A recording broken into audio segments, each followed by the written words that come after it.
అందరికీ నమస్తే అండి. రక్తదానం చేయడం వల్ల బలహీన పడిపోతాము, భవిష్యత్తులో కిడ్నీలు పాడైపోతాయి, సెక్స్ సామర్థ్యం తగ్గిపోతుంది, వెంట్రుకలు ఊడిపోతాయి, ఇటువంటి అనేక రకాల అపోహలు ఉన్నాయండి. ఇంజక్షన్ల కారణంగా ఇన్ఫెక్షన్లు వస్తాయి అనేటువంటి అపోహలతో అనేక మంది రక్తదానానికి వెనకడుగు వేస్తున్నారండి. ఇటువంటి అపోహల వెనుక ఉండే నిజాలను మనం ఒకసారి తెలుసుకుందామండి. మొదటిగా రక్తదానం చేయడం వల్ల శరీరంలో రక్తం తగ్గిపోతుంది అనే అపోహ అండి. మన శరీరంలో సుమారు 5 నుండి 6 లీటర్ల రక్తం ఉంటుందండి. As per national blood transfusion council rules and regulation ప్రకారం ఒక్కొక్క కేజీకి 10 ml చొప్పున బ్లడ్ తీయొచ్చండి. కానీ మనకి రక్తదానం చేసేటప్పుడు 300 నుండి 350 ml మాత్రమే రక్తం దానం చేస్తామండి. మన శరీరంలో పునరుత్పత్తి జరుగుతూనే ఉంటుందండి. అంటే పాత సెల్స్ 120 రోజుల ముందు పుట్టిన ఎర్ర రక్త కణాలన్నీ చనిపోయి మళ్ళీ కొత్తగా పుడుతుందండి. మనం డొనేషన్ చేసినా చేయకపోయినప్పటికీ ఇది నిరంతరాయంగా జరుగుతునే ప్రక్రియ. అదే మనం డొనేషన్ చేస్తే ఒక ప్రాణాన్ని రక్షించిన వాళ్ళు అవుతామండి.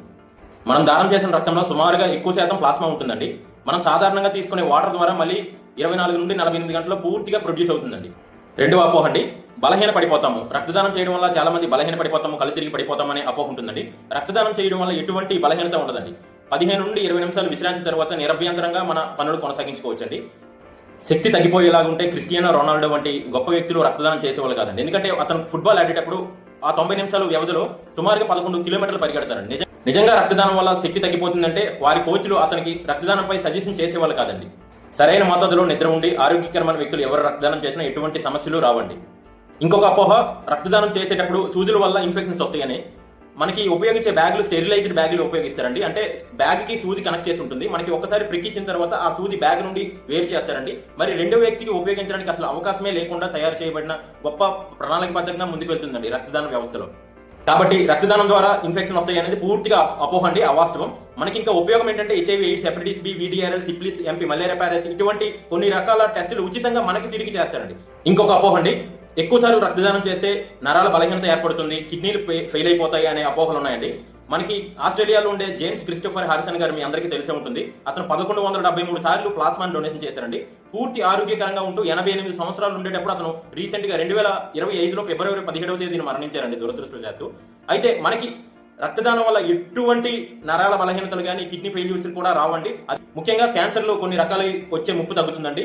అదేవిధంగా రక్తంలో ఐరన్ నిల్వలు తగ్గడం కారణంగా గుండెపోటు వచ్చే ప్రమాదం నుండి చాలా వరకు తగ్గుతామండి. నిరంతరం రక్తదానం చేయడం వల్ల ఎముక మధ్యలో కొత్త కణాలు ఏర్పడి రోగనిరోధక శక్తి పెరుగుతుంది. సమాజంలో ఇంకొక పెద్ద అపోహ అండి, రక్తదానం చేయడం వల్ల సెక్స్ సామర్థ్యం తగ్గుతుంది అని. అసలు సెక్స్ సామర్థ్యానికి రక్తదానం చేయడానికి ఎటువంటి సంబంధం లేదండి. రక్తదానం వల్ల హార్మోన్లపై ప్రభావం కానీ సంతానోత్పత్తిపై ఎటువంటి ప్రభావం చూపించదు. రక్తం అనేది కేవలం ఒక ద్రవ పదార్థం మాత్రమేనండి శరీరంలో. దీనికి వలన ఎటువంటి సెక్స్ సామర్థ్యం తగ్గే అవకాశం ఆడవాళ్ళలో కానీ మగవాళ్ళలో కానీ ఎట్టి పరిస్థితుల్లో ఉండే ఛాన్సే లేదండి. ఇది WHO నిర్ధారించిందండి.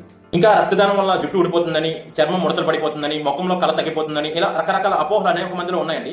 నిజంగా చెప్పాలంటే రక్తదానం వల్ల ఒక డోనర్కి ఏదైనా ఒక చిన్న ఆపద ఉన్నప్పటికీ WHO కానీ కేంద్ర ఆరోగ్య సంస్థలు కానీ ఎటువంటి ఒప్పుకోవండి. రక్తదానం అనేది చాలా గొప్ప కార్యం అండి.